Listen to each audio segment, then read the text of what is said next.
A sea of press flashes illuminates the facade of Kuala Lumpur's Petronas Towers.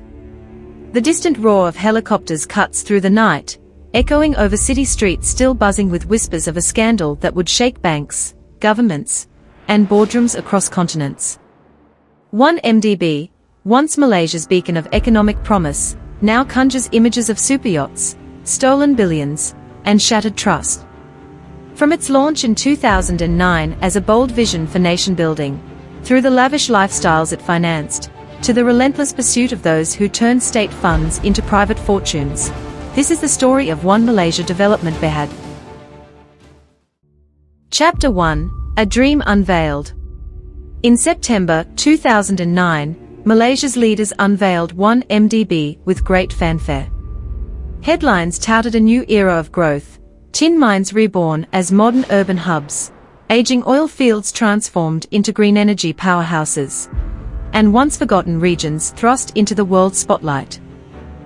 The Prime Minister himself spoke of transparency and fiscal discipline, promising that this sovereign fund would be the engine of a more resilient, diversified economy.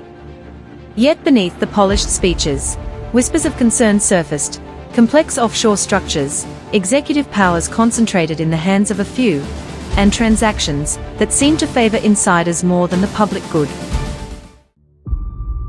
Chapter 2: The Rise of Najib Razak. Born in 1953 into a storied political family, Najib Razak was groomed for leadership from the start. Educated abroad and celebrated for his charisma, he campaigned on unity under the One Malaysia banner and swept into office with a promise of reform. But as chair of 1MDB's advisory panel, he became entwined in the fund's most controversial decisions. Bank statements later revealed staggering sums flowing into accounts bearing his name, funds he claimed were donations, but which raised more questions than answers. When courts in Kuala Lumpur finally sentenced him, it was for laundering millions through an SRC international subsidiary, an offshoot of 1MDB itself. 3. Jho Low's orchestration.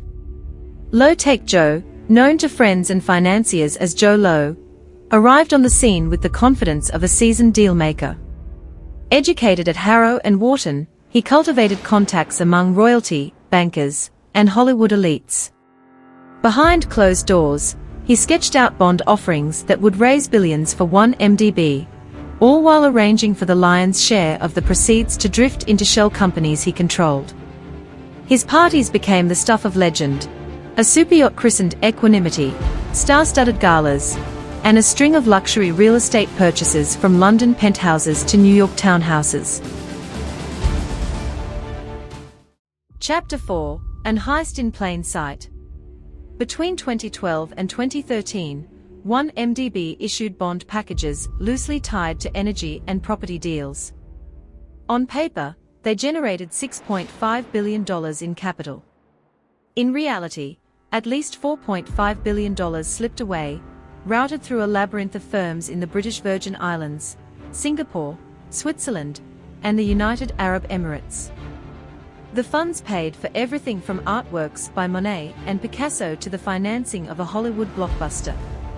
Compliance officers at top banks filed fleeting internal alerts that somehow vanished without consequence. Chapter 5: The Journalists Who Uncovered the Truth. In mid-2014, a whistleblower in London leaked bank records to Claire Ricastle-Brown, a journalist determined to expose the hidden flows. Her reports on Sarawak reports spread like wildfire, drawing the attention of international media and regulators. Teams from Reuters, The Wall Street Journal, and The New York Times collaborated to map the money trail.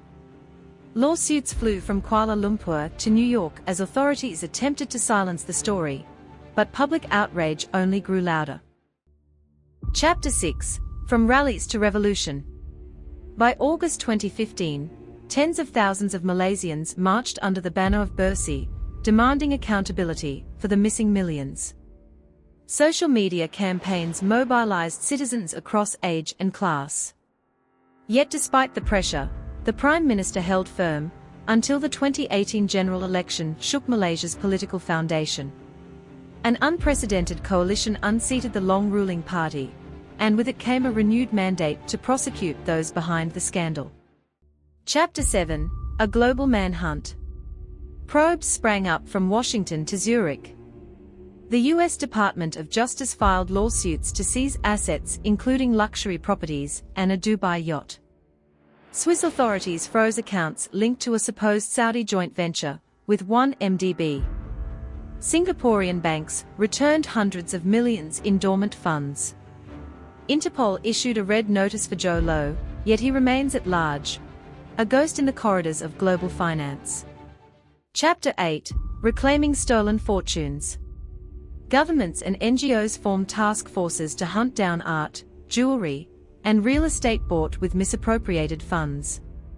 Auctions in New York and Geneva began to funnel recovered assets back to Malaysia. Goldman Sachs agreed to a multi-billion-dollar settlement, while other banks faced fines that reshaped anti-money laundering protocols worldwide. Chapter 9: Building a Safer Future. In Kuala Lumpur's corridors of power, reforms took root. The anti-money laundering legislation tightened. New oversight bodies emerged, tasked with ensuring that state-linked companies could no longer operate in secrecy. Globally, the Financial Action Task Force updated its recommendations, and banks overhauled compliance divisions to catch the slightest hint of foul play.